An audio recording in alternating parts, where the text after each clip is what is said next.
Neymar à nouveau blessé à la cheville droite après un choc lors de Brésil-Serbie. C'est tout le Brésil qui retient son souffle. Et oui, on le connaît, Neymar blessé. D'habitude, c'est un peu plus tard dans la saison. Alors pour analyser ça, tout de suite, discussion avec Benny Louz. Mais bien sûr, le sujet promis de cette vidéo de fin de semaine, c'est aussi Lucas Hernandez.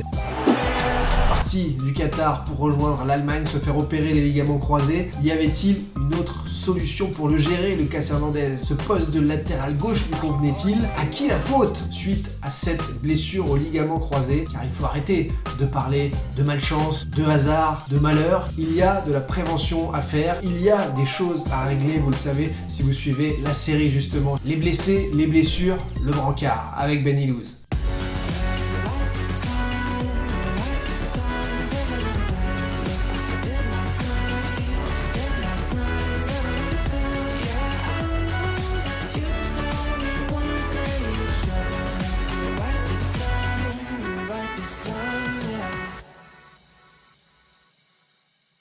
Ben, ravi de te retrouver ce soir pour le brancard, un brancard inédit. On se doutait qu'il y aurait pas mal de blessures à la Coupe du Monde, avant, pendant et après peut-être. Ben, toi, ostéopathe, qui voit toutes sortes de patients, mais notamment des sportifs de très haut niveau, on le sait dans notre série Le Brancard. Là, avant de parler de Lucas Hernandez et la question à qui la faute, raconte-nous, Neymar, tu t'y attendais toi un petit peu à cette blessure encore au pied droit, cheville droite, on la voit gonfler, sortie à 10-15 minutes de la fin du match face à la Serbie jeudi soir. Que faut-il penser de cette nouvelle blessure de Neymar? Quelle est ton analyse? C'est encore la cheville droite, hein, comme d'hab, on va dire comme d'hab, mais je pense que c'est toujours pas réglé son histoire, c'est toujours un peu fragile. Après, il est quand même pas ménagé, le mec qui quand même il joue tous les matchs 90 minutes. Donc après, c'est le staff et aussi lui, parce qu'il n'arrive jamais à se dire tiens, à la 80e ou après 2-0, je peux peut-être essayer de souffler. C'est toujours leur record de buts, leur record de passes, de machin. Ils essayent de faire avec Messi, Kylian, tout ça. Il a beaucoup enchaîné avec Paris aussi. Ils essayent de bouffer des records, mais à la fin, ça leur bouffe leur saison, quoi. L'impact n'est pas fou encore, mais ça se torne. En fait, avec les 2 opérations qu'il a eues, il a des muscles qui sont beaucoup moins résistants, quoi. Donc dès qu'il est un peu fatigué, ça se contracte plus et paf, ça se tord direct. On voit l'image justement là sur ce tacle où il se prend finalement le genou à l'intérieur de la cheville, ça se plie et là il doit sortir. On va montrer dans un instant la cheville qui a gonflé.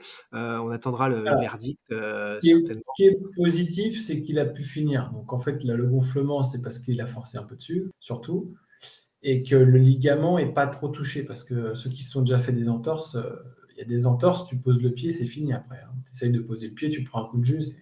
Donc là, tu sais que ton ligament est quand même bien amoché, donc là, tu en auras quand même bon pour 2-3 semaines. Là, on va dire que c'est plus musculaire, que toute la capsule, tous les muscles sont étirés sur la torsion, et que voilà, à froid, c'est douloureux, mais on va espérer que le dernier match de poule, il peut peut-être laisser le jouer un petit peu si besoin.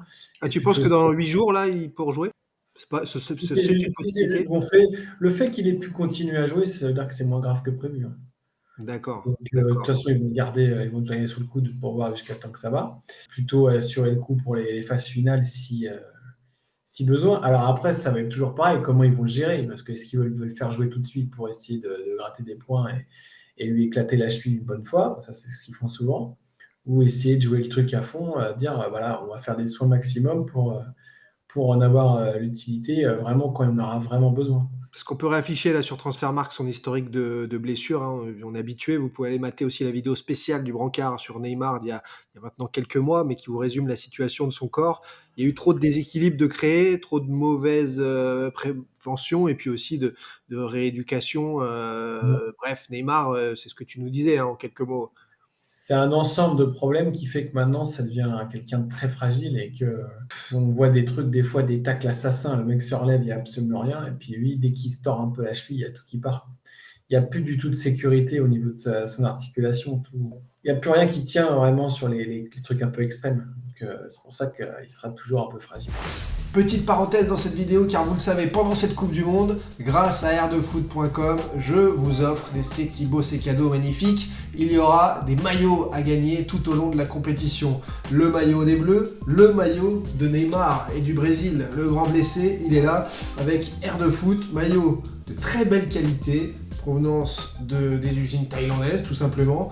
Les envois qui ont été faits, je n'y gagne rien, c'est juste pour vous remercier, pour vous les offrir. Et vous pouvez, en effet, avec le code TV, avoir 10%, mais là aussi, je ne gagne rien sur les ventes, rassurez-vous. Donc Neymar Junior numéro 10. Voilà, le flocage réussi, Brésil, parfaite conception. Ça, c'est le maillot supporter et non le maillot avec les logos thermofloqués de joueurs que vous verrez sur le site. Il y a de toutes sortes de produits, en tout cas, maillot magnifique qu'on mettra en jeu d'ici quelques jours, promis, sur les réseaux. Voilà pour ce petit point d'actualité Neymar, mais la vraie raison de cette vidéo et de ce rendez-vous ensemble, c'était pour te parler de Lucas Hernandez qui est reparti jeudi du C'était Qatar pour vers la qu'on France. présenter mon chien? Ah bon? C'est lui Lucas? Comment il s'appelle? Tosca, on n'est pas loin. Oscar. Il y avait un Brésilien qui s'appelait Oscar. Est-ce qu'il est... Tosca. Ah, Tosca. Ah ouais. Tosca, c'est pas mal non plus, hein, à vrai dire. Je valide. Ouais. C'est toi qui as choisi. Ouais. Ah, On aurait pu l'appeler Stitch parce que tu vois, ça ressemble un peu à Stitch. C'est vrai, mais c'était pas l'année du S. Il y en a un qui est dans la sauce, c'est Lucas Hernandez, parce que Lucas, il va être opéré des croisés, là, vendredi, samedi, dimanche. Il est de retour en Allemagne, il est parti du Qatar, il a dit au revoir à ses coéquipiers jeudi. Alors, Lucas Hernandez, la vraie question, c'est à qui la faute? Parce que on peut voir, comme Neymar, son historique de blessures, et commencer par ça. Il y a eu, apparemment, quand même, un vrai problème de gestion. On reviendra dans un second temps sur la prévention des blessures, sur Samir Nasri qui accuse le staff médical aussi assez fort. Toi, qu'est-ce que tu penses de la situation et de Lucas Hernandez? On voit clairement, alors là, on peut regarder donc ces historiques de blessures, on voit quand même que sa grosse blessure à l'Atlético du genou a fait que derrière, il y a plein de pépins. Il se refait le ménisque en plus après, donc on voit quand même que ce genou-là est fatigué, fragile. Donc une fois de plus, comme on parlait dans les autres vidéos, il y a tout ce phénomène de compensation sur cette jambe, donc c'est pour ça qu'il va se péter souvent musculairement, donc ça va devenir chronique. Là, grosse pression, Coupe du Monde. Bon, il joue pas à son poste, donc ça doit lui faire encore plus de pression. Déchirure musculaire en septembre jusqu'au 31 octobre, donc il sortait d'une grosse blessure. Voilà, donc un peu hors de forme. On sait très bien que la pression, c'est quand même quelque chose qui joue vachement sur les blessures aussi. Il serait peut-être à son poste, il aurait peut-être pas eu ce truc-là.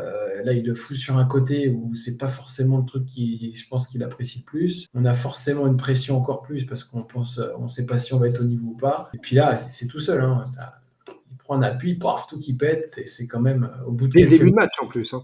En plus, je sais pas si tu avais vu, il avait ressorti l'histoire dans l'équipe sur son père. Là, ils ont retrouvé le père, comme quoi la mère a menti, je sais pas quoi.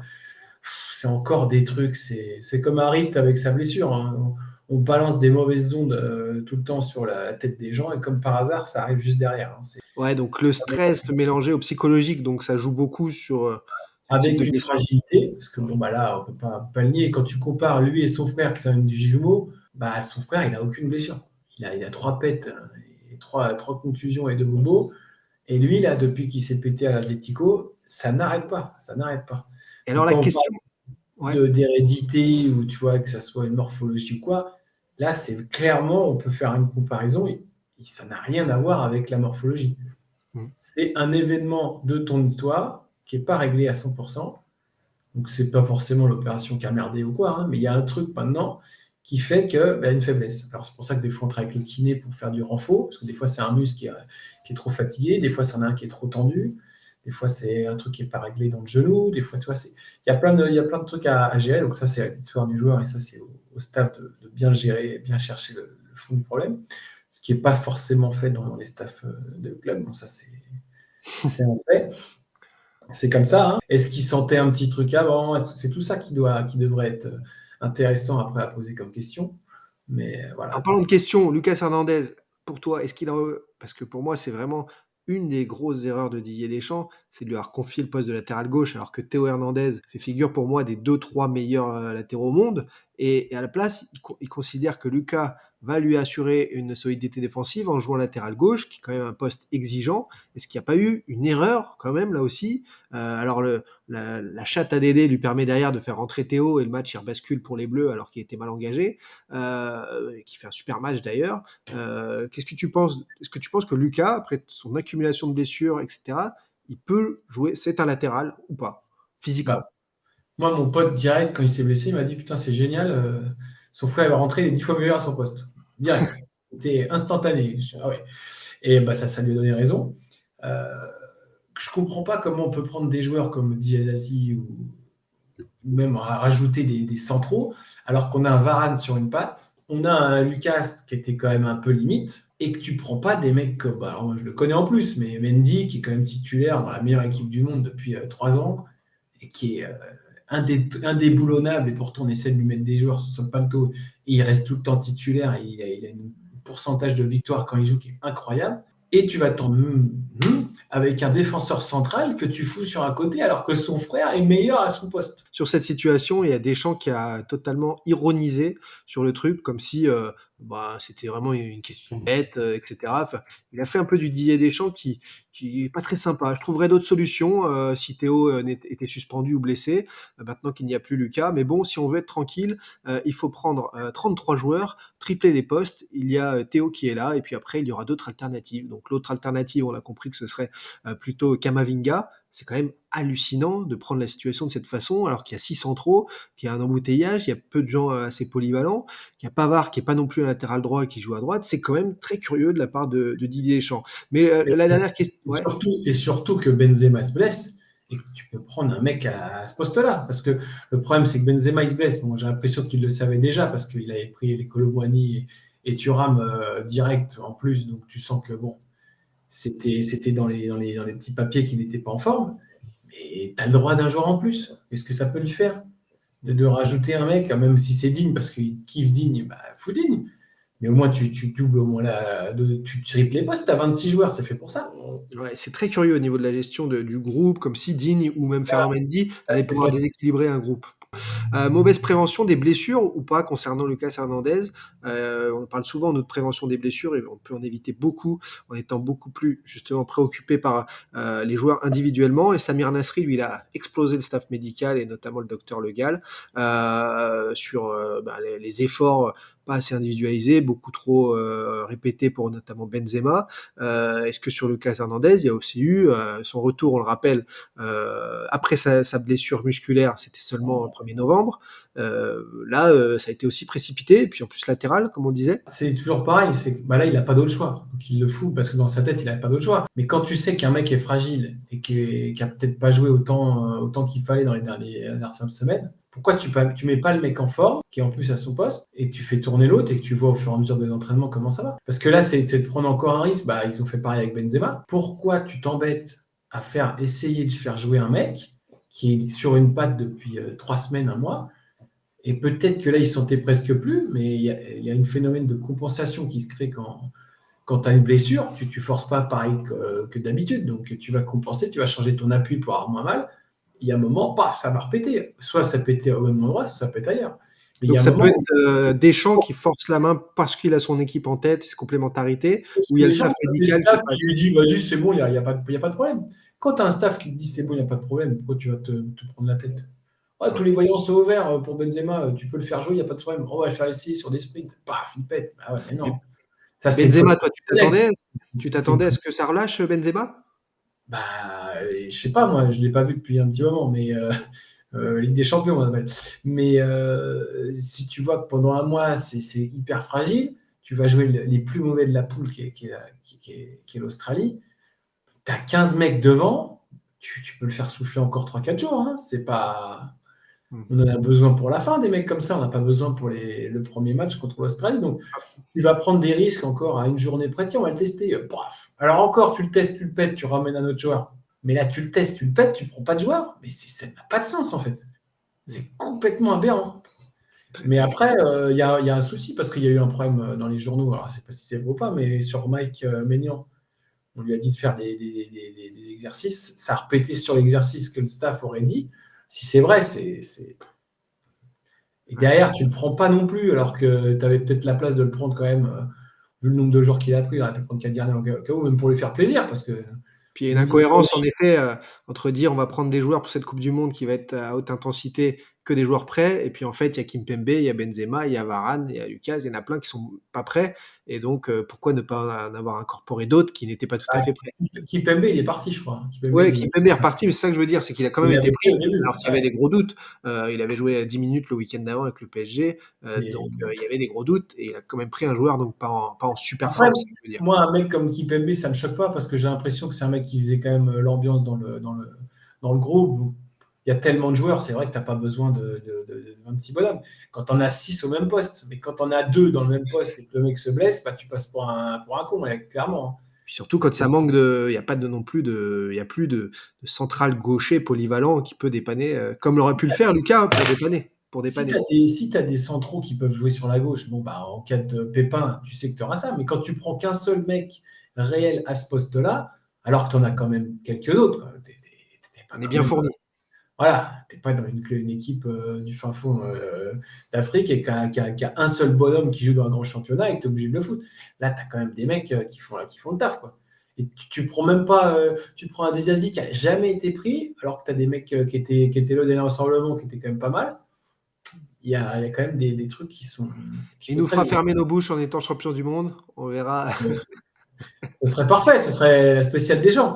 Ce serait Déjà, il a quand même changé son système déjà, donc ouais. et on Ils a vont pris beaucoup plus de plaisir que tout l'Euro réuni, hein, si tu Ouais, regardes. Hein. et il y en a certains qui parlent d'un retour en arrière déjà pour, un milieu plus renforcé face au Danemark, comme quoi, faut pas aller trop loin. On verra la réalité. En tout cas, merci Ben, Ostéo, bien sûr, vous connaissez dans le brancard la série, nous avoir donné, ta, version des faits, revenu sur ces actualités blessures et Neymar jeudi soir et Lucas Hernandez qui va être opéré des croisés. Vous voulez des infos sur les croisés? Il y a des nouvelles techniques de rééducation qui marchent depuis des années avec des spécialistes. On a fait des vidéos là-dessus, on vous met les liens aussi dans la légende pour vous renseigner et n'hésitez pas à les contacter où qu'ils soient. C'est validé. Voilà Ben, à très vite. Bah ouais. Aussi, tu as un revenant des croisés, tu pourras donner des conseils à Lucas. Ouais, ouais. C'est pas ma pire période, ça. Oh. Je ne le souhaite à personne. Ben allez, Lucas Hernandez, on lui envoie beaucoup de force alors justement. À très vite et merci à tous ceux qui partagent, qui like, qui envoient les commentaires et qui sont là au rendez-vous de tous ces lives, toutes ces émissions, le Dash Foot de midi et demi à 14h et tous les contenus également sur la chaîne YouTube toute la semaine. Merci pour la force, mes passionnés. Merci Ben, à très vite. Salut.